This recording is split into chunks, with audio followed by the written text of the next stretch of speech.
James Bond First Light by IO Interactive has been delayed by a couple of months so they can put a little bit of extra polish onto the game. Nothing really wrong with that at all. However, it's what the director of the game has said about the game itself that has potential customers rather concerned. Hi everyone, it's Az here from HeelvsBabyface. IO Interactive, who are probably best known for their Hitman games, have managed to get their hands on the James Bond license. Lots of fun stuff going on with that character right now. And they are releasing a game in May of, I was going to say next year, but this year now, James Bond First Light, which seems to be their game version of Bond's first mission, or one of his very first missions as a 00 agent. And let's just say after the release of a couple of trailers, most people seem to be rather expectant about the game.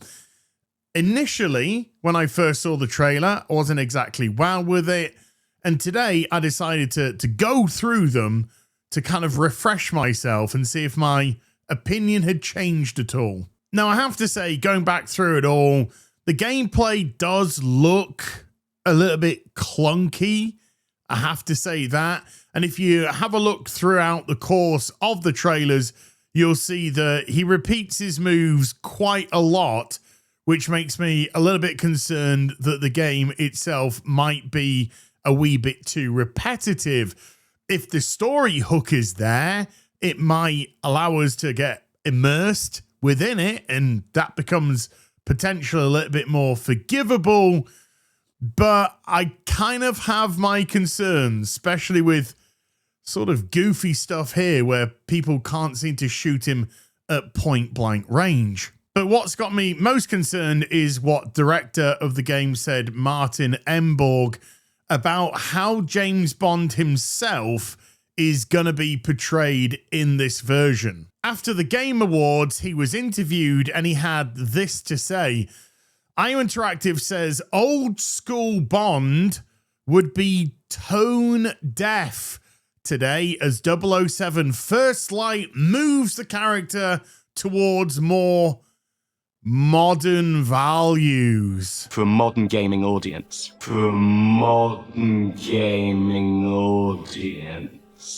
And that really is the perfect clip to put in there when you hear that sort of terminology.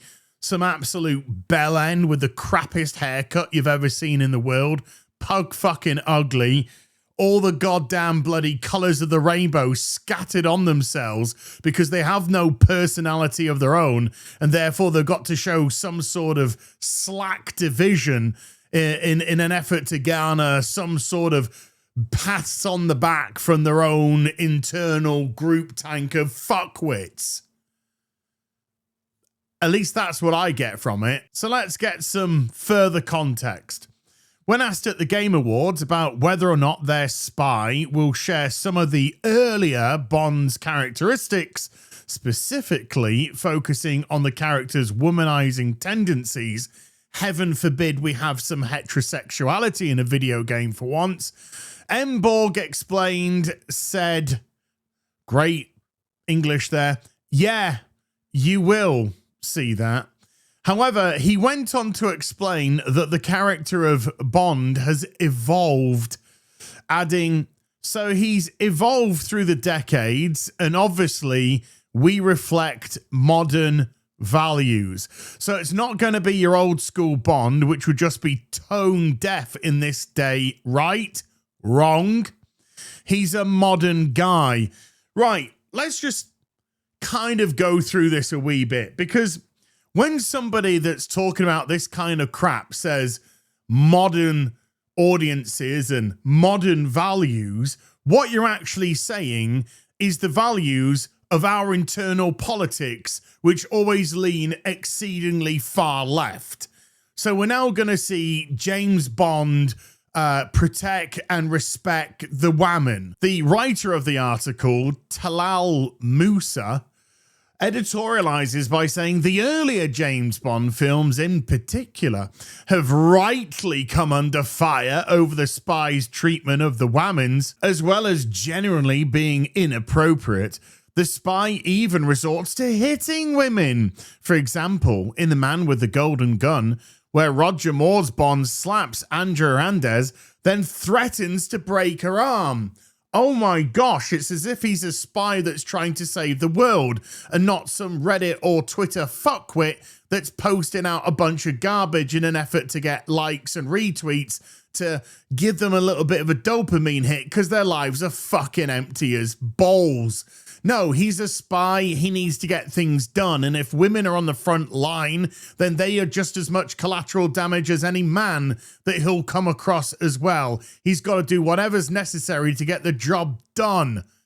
He's not a Reddit moderator, you bellend. The game itself already seems to be compensating within the cast that they have to put a white male lead in their game, as Greenway is black and M is a Pakistani female.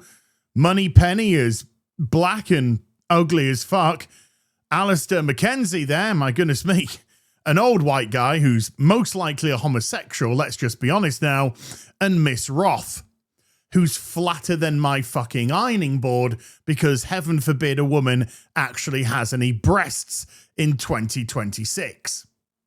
I got the year right already. I'm pretty proud of myself. It'd be a tremendous shame if James Bond First Light fell into the same trap as Indiana Jones and the Great Circle, because when they showed off those trailers and they spoke about that game sticking Lord Farquhar and his stupid gay Bethesda shirt in front of a camera, that was enough to just essentially turn off an audience.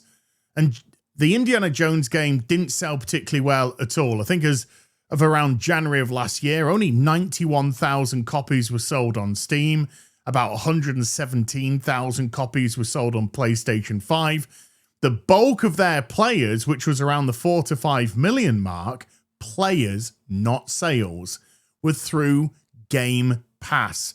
The Xbox Game Pass, where they were paying themselves a monthly fee. So the game is in essence free and doesn't contribute towards the sales and isn't a sustainable model for studios, but Microsoft just buy them up and they try and compensate that way. And then when they fail, they close them down.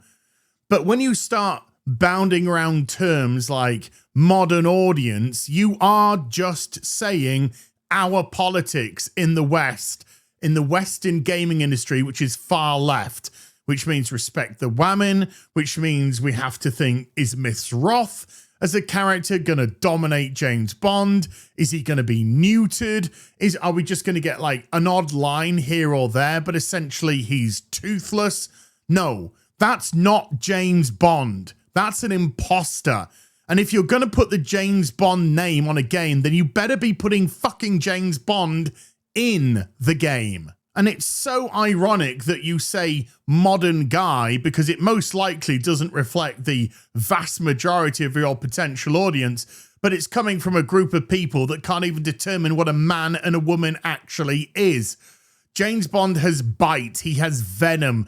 We want espionage, violence, and sex. That's the world in which James Bond lives in. Fast cars, fast living, fast drinking, and fast women. But Lord knows those notions have probably just scared the shit out of half the, whatever the pronouns are, of the people who work there. It's the same old story whenever a masculine fictional character is dealt with in the current age by a group of Western developers.